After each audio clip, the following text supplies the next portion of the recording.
Hello and welcome to Wheel Women podcast.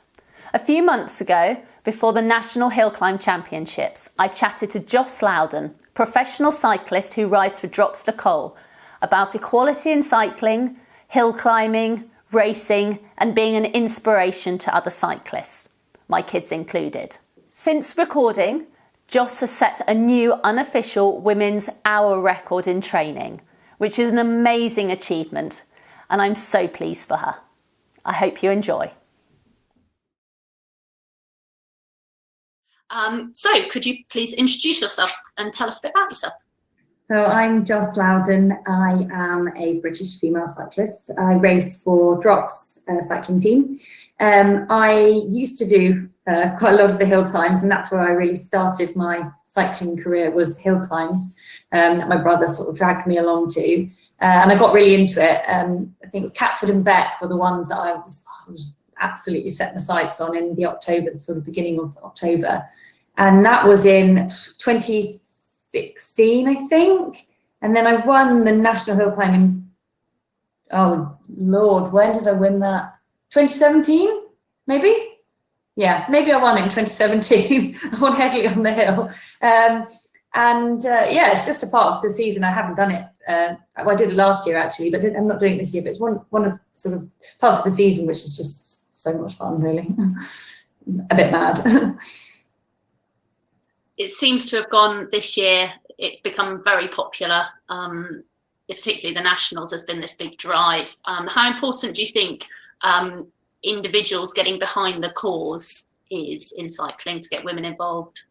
Oh, I think it's really, really important. I think partly to make other women realise that it's not elitist, it's accessible to everybody. And I think that was why I entered the sport in using the hill climbs, because it really is open to anybody. You don't have to be of any particular level. You don't have to be racing for a team. You don't have to have that established like race protocol, or have you done some sort of pass some criteria to get onto the hill or whatever. It's just, you don't have to have a race license. You just enter on CTT and you turn up and you can race and you ride up a hill. And it's so accessible to everybody. And I think that the more we can demonstrate that it's for fun and it's for all levels, then the more women will come along and do it. And you're not racing this year because you're going to be away, is that right? Yeah, so to be honest, I hadn't really actually thought about it. It was like the whole season took a totally different shape to how I expected it to, and it was it's been incredibly difficult mentally to sort of cope with the lack of racing. That we haven't been able to race abroad, even though there's been races, because our insurance is sort of void because we can't travel overseas, and that's just the way it is. And so it's been really quite strange, and I've made the decision that I would end my season a few weeks ago, and then have a break on holiday and then get ready for the next season. It was just the way it sort of ended up like that. There's only so long you can keep holding on for, really. Definitely. No, I know that feeling. And even at my level, you have to have time off. And sort of get, I think, a recharge. I mean, you miss it and you keep doing the odd spin, but yeah, you have to definitely back off between seasons a little bit. And, yeah, that's it. Yeah. And so when did you start cycling? So I've always cycled. So my family are really, really into cycling, and we grew up playing on mountain bikes, and our family holidays were sort of cycling holidays. And so if you wanted to go on holiday, it was kind of like to get on a bike. But I didn't actually like cycling, and I did it because I wanted to go on holiday.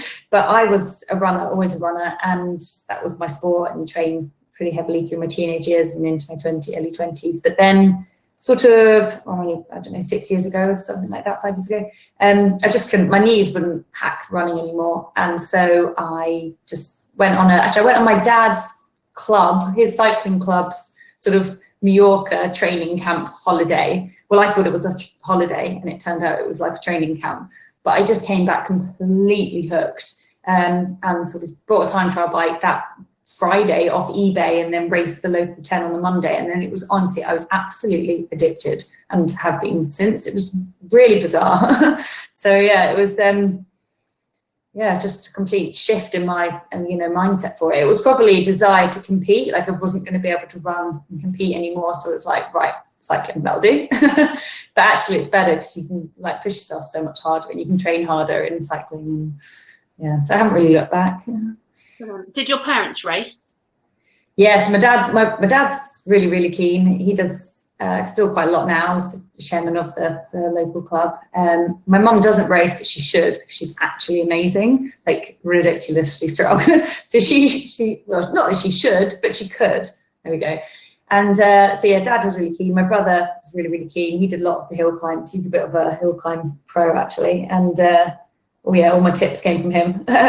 So it was all secondhand information. But yeah, just an enthusiastic family, really. Brilliant. Well, that's kind of what we are now, I think.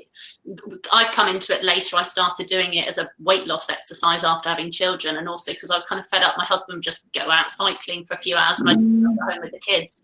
And I was kind of like, yeah, no, I don't want this.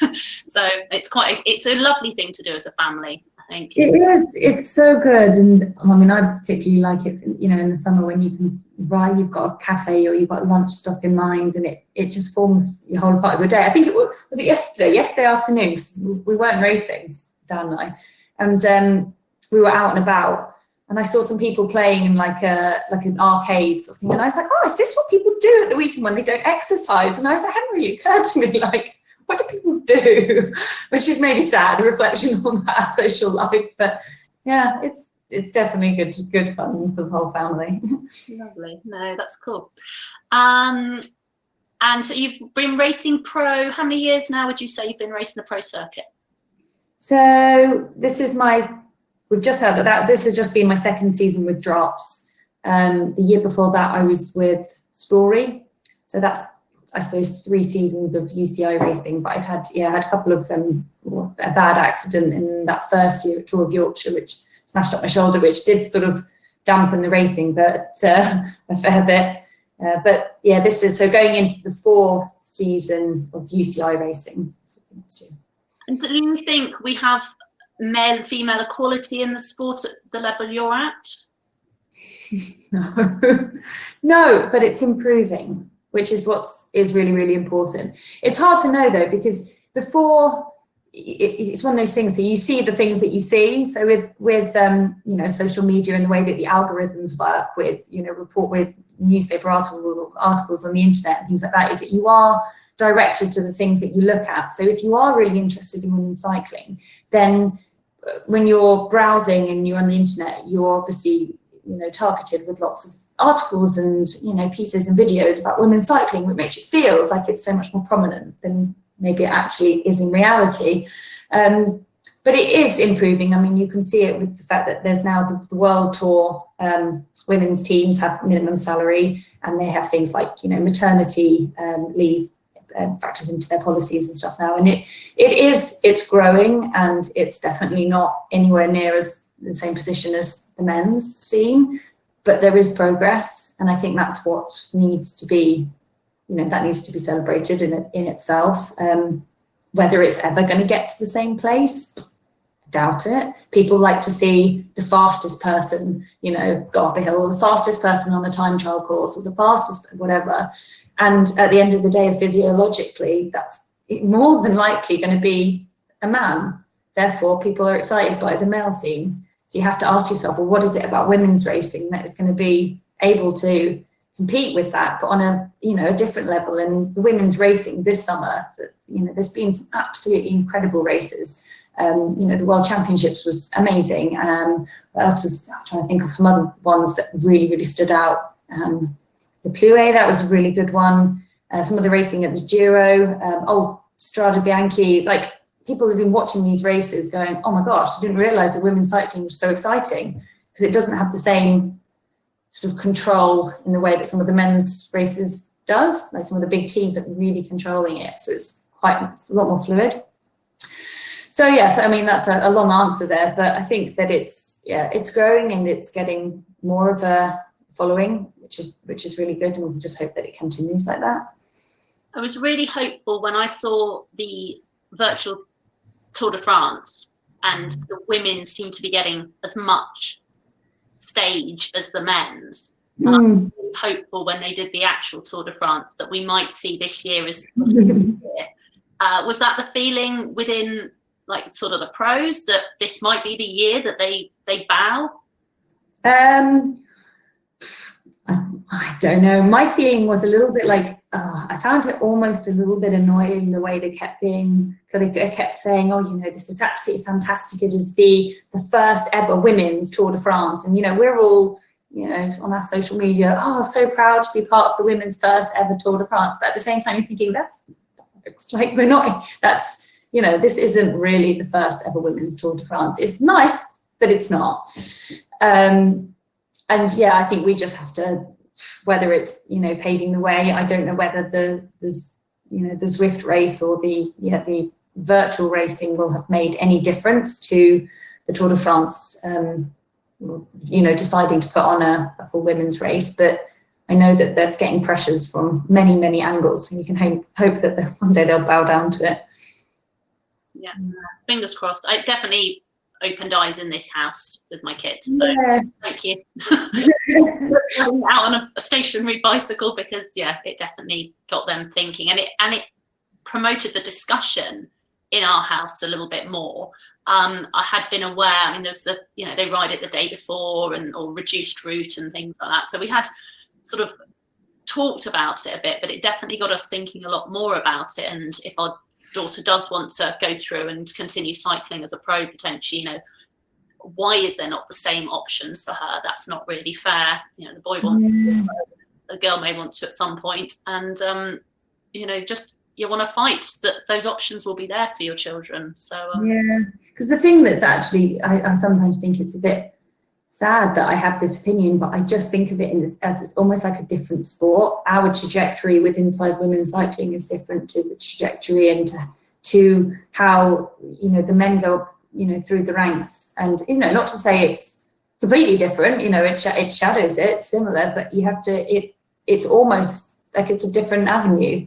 And in the same way you think about, you know, career prospects, like what are your career prospects as a female professional cyclist? And really, unless you're one of the absolute few in the world, I mean, things have got better now with the fact that there were world tour teams with minimum salary, but it's not really a particularly financially viable option. And you have to think, okay, so should you, like, you know, with schooling, at what point do you commit entirely to your sport, or do you want to keep going through? Would you want to go to university? Do you want to get a degree? Where's the trade-off? Maybe it's something you go to later. So like for me, I worked for a number of years, and I do still work, but so it's like, you know, work and graduate and everything, and then turn your focus to it. But it's a shame that it's the way it is, and it's just going to take time. And I suppose the more women that get involved and want to commit to it, then the bigger the sport will be and the better it will be. Yeah, I think you're right. I think it will. From what I've seen, things seem to be moving from the conversations I'm having. People are talking in a positive way about the way it's moving forward. It's not ideal for you guys, but, you know, potentially the next generation, it will be a different playing field for them, which is great. And I think that's all we can hope for. But equally, you know, your career is nowhere near over, because cycling, being the sport it is, just seems to have this longevity to it. You know, it's under 7, and I've got my eye set on the World Masters, because you get categories, and I may never be paid to do what I do, but there is definitely opportunities. What do you think about that sort of cycling as a good option longer term? Oh, so I think it's one of my favourite things about cycling is there's just no age boundaries. There really isn't. I mean, of course, when it comes to racing and making a professional career out of it, but, you know, that's something else. But in terms of the accessibility to all age groups, to be competitive, to race, but also to be in it together. So I've got, you know, like absolute, like almost like best pals who's one of them 19, and she's, you know, one of my absolute favorite people. But then I've got other friends who are in their 50s, and they're, you know, really, really good friends, and they're friends, and we're all sort of doing it together. And I think that's one of the great things about CTT events that they put on, is they've obviously got all the age categories that go across, and you turn out to these events and there's, everybody's racing to win their age group. Everybody's got the same goal, the same sort of thing to get them, excited by the competition. And I think that's one of the great things about the sport, really. So as part of my chats with people, there have been some things that were a bit eye-opening to me about sort of the way women are treated within it, some of the sort of liberties that may be taken because we're women, or because you guys are women. And I would say this is like a passion career. It's not your traditional sort of accountancy, doctors, etc. careers. It's a passion career, so everybody in it is quite passionate to achieve. And do you think advantage is potentially taken of that sort of desire to move up, and because we're women, more advantage is taken? Or do you not think that is something that's so prevalent within the sport? Do you think it's very sporadic cases? And again, in the men's field as well, potentially. So you're sort of asking whether people take advantage of us because we're so keen to do it. Yeah. I don't feel like I am taken advantage of inside the sport. No, I think sometimes I've certainly been frustrated at the level of coverage and the level of attention that our male counterparts get when we've done exactly the same thing.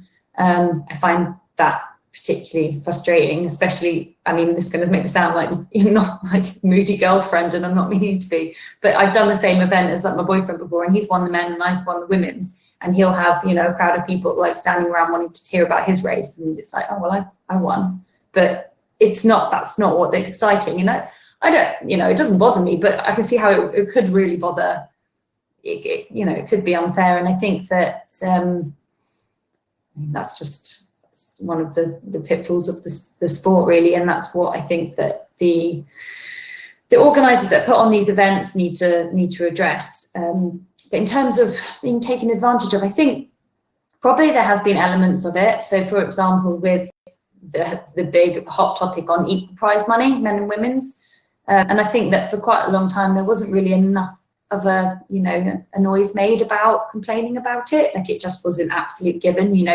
There's some of these hill climbs, they pay out really, really good money. There'll be a really good prize pot for the overall, not the men's, the overall prize pot. And then there'll be like a, £10 voucher for a bike shop for the women's. And it was just kind of given. And so I think that was an advantage that I feel like some of the organisers took, because there wasn't enough of a noise. There wasn't enough of a voice in representing women and women's cycling to be able to speak up. But that's changing. And it's changing not just because women are speaking up, but because men are speaking up as well. And it's one of these really frustrating things, because sometimes you feel like, oh gosh, women can shout about it. As soon as the men get on our case, people start taking notice. And so, but it's true, and it helps. I think that, there's definitely been elements of it, but hopefully that's something that's being addressed as well. And finding time, you haven't got kids, have you? No, that's fine. So we haven't got that one to deal with. That's fine. But still, racing and work and just life, how do you find the best way to balance it? Do you treat it like a job and you give it a 9 to 5 window? How do you manage it? Yeah, completely. So I work for Intelligence, which was a sponsor of the team this year, actually, which was really, really great, and they're fantastically understanding. And I'm really lucky that I have got that I'm able to work in such a flexible way. But it completely, that it's, in a sense, I have 2 jobs. They're, in a sense, like both part-time, and all the while I'm training, I just manage it like I manage, a full-time job. So you have time slots, so you get up in the morning and there's a couple of hours, and I work, do some emails, have a couple of meetings, and then I have a time slot in the middle of the day, say 4 hours, 5 hours, whatever it is, depending on my training, and then I train and come back, and then I work. And that's how I blanket up like my days like that. And obviously sometimes it has to be slightly flexible, but no, I manage my training in my diary like I manage any other meeting. has to be like that. And it fits together and it works really well. When I race, it's different, of course. And that's why I'm really lucky that my company is so supportive and sort of flexible to what I'm doing. But then I know that it's kind of a give and take thing. So I know that when I've got more time, then I'll work more. And, I don't have any desire to ever leave that company. So for me, it fits together well. I'm fortunate as well that my other half, does exactly the same as me. So he rides, but he also works a lot. And so we have our days just follow the same pattern, really. And our seasons follow the same pattern, and our holidays or training camps or whatever you want to call them are the same. It's just kind of finding that rhythm that fits. Have you got any sort of long-term goals, plans that you'd like to share? I'd really like to go to the World Champs again I suppose next year, 2021 it will be. I didn't go this year. So 2019, we went and got a bronze medal in the team time trial, which was really, really, really fun. And then the team time trial wasn't on this year, and I had had a really bad spell with some illness in August, and then an injury, and I just wasn't even remotely fit to go, really.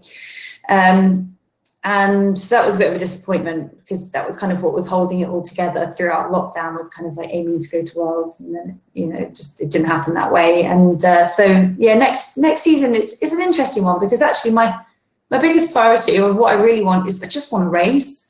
Like, I want to race. I want to have good races. It's not even like I'm being, I'm not aspirational about trying to get onto one of the top world tour teams. Like, that's not how I see my life and my career sort of taking shape. But I just want some really, really good racing. Would love to go to Worlds, just get a good calendar next year. That's it, really. I think COVID's done that a little bit, hasn't it? It's just sort of like we've lost our cyclocross league has kind of been blown to pieces. We usually have 15 races, and we were down to 6, and we've lost another one, I think. So I think we're down to 5. We've had 1 so far, and it was lovely to be back. It was just lovely to be back with people you call your friends, because your friendship group is different when you're at a cyclocross race compared to other things. And it was just so delightful. And then when it got cancelled, I just hit the British cycling website. I was like, where are there some races? And it's just been, I think it's highlighted to a lot of people how important racing is to our mental well-being as well as our physical well-being, and having a goal to aim for, albeit a slightly moving towards geriatric goal for me, it's really important. I say that, slightly tongue-in-cheek, but it is, it's, if you'd said to me 2-3 years ago, you're going to do the national cyclocross this year, you're going to do the nationals hill climb, and you're going to be thinking about the World Masters, I'd have gone, nah, don't be ridiculous. It's literally something I've come to so late in life, compared to a lot of people. But it's amazing, like, how it snowballs so quickly, and how you can suddenly, like, have targets. I never thought I would. I never thought in my wildest dreams that these would be things that I would be doing. I think that's the reality of it. And you have this perception as outsiders, and I had this before I got into cycling when my brother was racing, of, that's not for me. I can't do that. They're the pros all racing. Even at a domestic level, I looked at, even just a standard little road race, or not even the national series or something like that. And I was like, all right, but they're all like really serious and really pro. And then you don't actually realize that actually that's you, that's me, that's her, we're just girls, and we can all get into it. But that's one thing that's just bizarre, is this perception that it's that level above, but it's not. It is accessible. And one of my other friends, she's mid-40s, I think, actually, and she competes, and she says, but she does really well. She quite often wins her age group, and she'll say, but I'm nothing compared to the actual pros of my age group in this country. And I was like, which actual pros of your age group in this country? Oh no, the pros. I was like, no, you are the best in your age group in this country. But you have this sort of mental kind of like perception that there's this like whole world that's above you. but it's so much more accessible than I think most people realise. I think there's I think it's a female thing as well to do ourselves down. I think it's something I'm learning not to so much, and I really encourage my daughter and other people's kids, particularly girls, take that moment of pride, have that moment of pride, do something, be proud of it. Don't, try to hide it. Don't be embarrassed by it in any way. And I think that is, I don't know if it's a female thing or just a generation or whatever. I don't know. Maybe we've got more confident people coming through, hopefully, that will, be really I think it's quite interesting because I think things are changing, not just in cycling, but there used to be that slight stigmatism about women who were muscly, women who worked out, who muscle. They sort of were called butch or whatever, something like that. Whereas then there's been this change, and it's actually really, really empowering to see women who are in the gym and they're strong, and it's there's lots of strong women posting pictures of themselves working out, and they've got six packs and they're strong and they're really doing CrossFit, and it's been actually pretty good for the image that being strong and being working out and being fit is good, and it's not butch, and it's the same with sort of competition, like competing and being aggressive and wanting to win and being determined. It's not that it's unfeminine, it's amazing, and you should embrace that. But for, I think, quite a long, up till recently, there was a sort of shyness about acknowledging that you wanted to win and you wanted to be strong and you had this competitive edge. So I think that it's an evolution in terms of not just women's cycling, but women's sport and just women in society, and how we perceive ourselves, how we perceive each other, and how men perceive us, of course, because they have to come into it. And it's changing, and I think that's why the sport will just continue to grow. It's an interesting time. That's a really interesting angle, that competitive edge. I like that. That's something I'm going to mull over more, because I think you're right.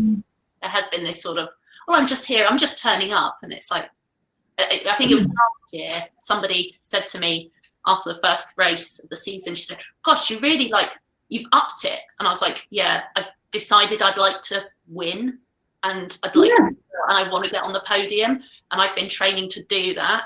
And I've got friends, and we'd usually have a bit of a chat partway through a race or something.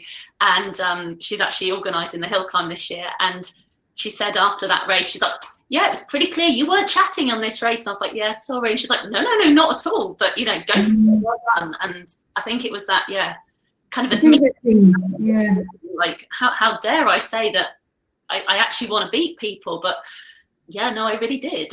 Yeah, no, it's really interesting you say this, because this is a very hot topic for me. I think is until I think it was last season, I was the one that said, oh no, I just want to have a nice time, and I want everyone to enjoy themselves, which you do. But just here for fun and whatever. Inside, I'm like, oh my god, I really want to win. I am so competitive inside. But a way I think it's self-protection to just be like, oh no, just want to have a nice time. But then to actually turn around and say, no, I really want to win. Like, I want to win. Like, I am here to win. And last year I went through this kind of headspace transformation of basically trying to take that competitive energy and actually being vocal with it. Because as soon as you put it into words and you start to believe it yourself, and you're like, actually, I want to win. I'm going to win. I'm going to try and win. And I think the thing that's got to change now is how we as women respond to each other for having the nerve to actually say that. Because by saying I want to win, it's not like saying I want you to lose. I still want you to do really well. I want everyone to have a good ride and be pleased with it. That's the whole point. But at the end of the day, it's like, of course you want to win. That's why you're here. But it's weird, because the boys can say it to each other. They'll send each other messages like, I'm going to rip your legs off, I'm going to pump you, all this. Whereas we're like, oh, no, nicey. It's like, no, have some guts and say it. I want to win. No, I think that's really, really, really interesting angle. Thank you. That's interesting. Given me something to think on. But no, I think it is. I wonder if it comes through from school. I don't know.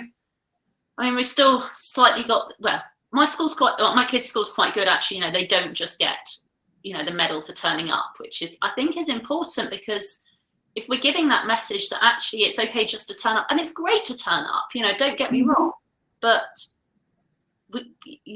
embrace that winning as well, celebrate the winners, you know, stand there and applaud the winners.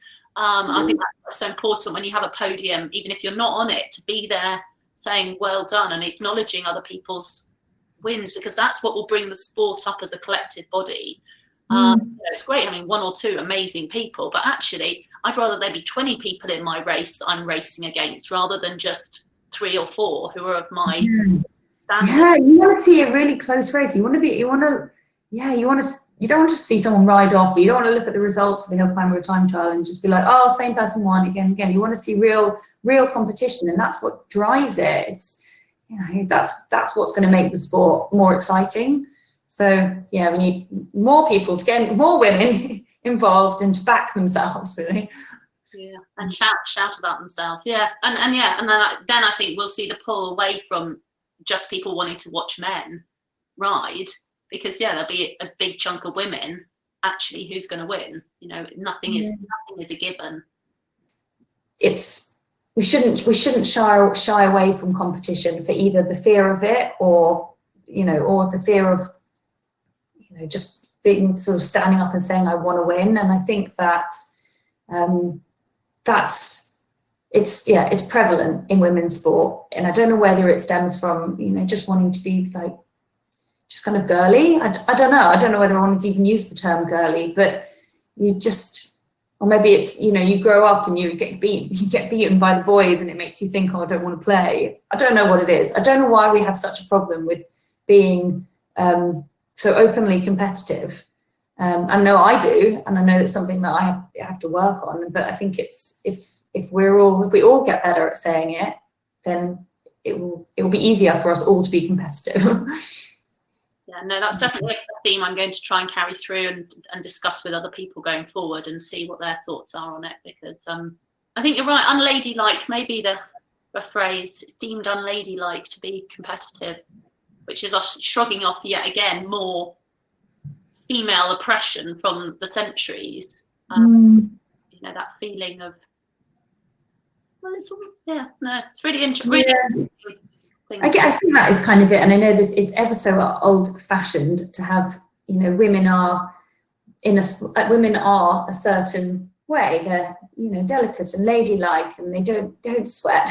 They don't sweat, and they, you know, don't snot. I mean, oh my God, like I don't fit the stereotype of women once upon a time. But you know, but it's the scary thing is that there are still people that have that idea that that's what women are like. And I mean, I know people who, men, cyclists, like men in cycling clubs who have wives and have daughters who are condescending about the female form when they're cycling. Like I've had, you know, negative comments about looking like, you know, straight up and down like an ironing board or whatever, or, you know, things like that. And you're like, well, you know, like you're a cyclist and you're an athlete in this modern world and you've still got these sort of medieval perceptions, then it's kind of slightly despairing.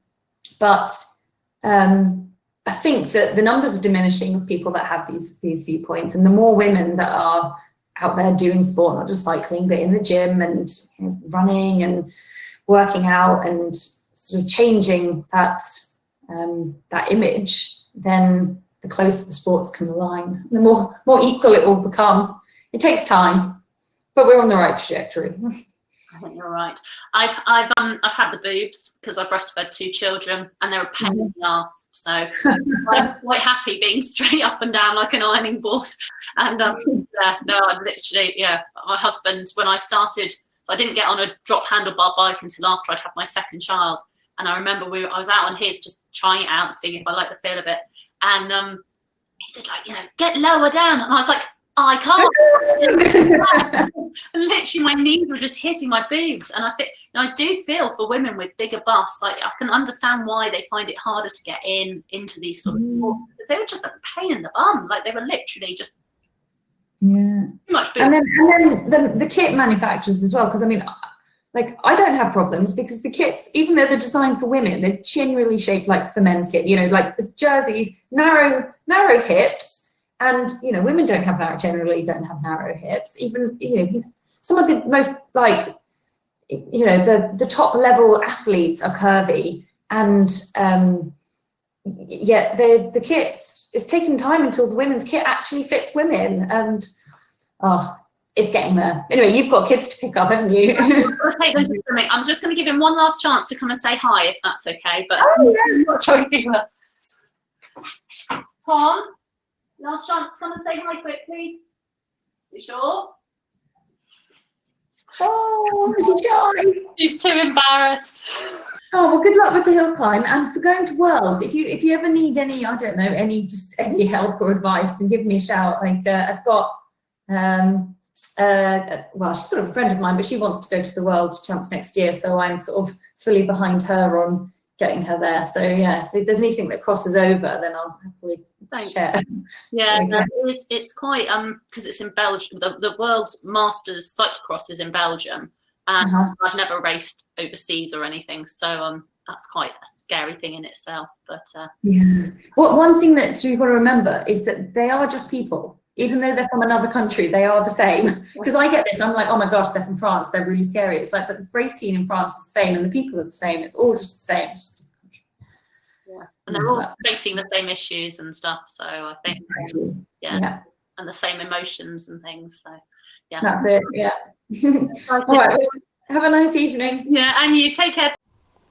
I just think Joss is such a great example of a pro cyclist. I hope you enjoyed listening. Hopefully I'll be able to catch up with her again sometime to discuss her hour record and future achievements.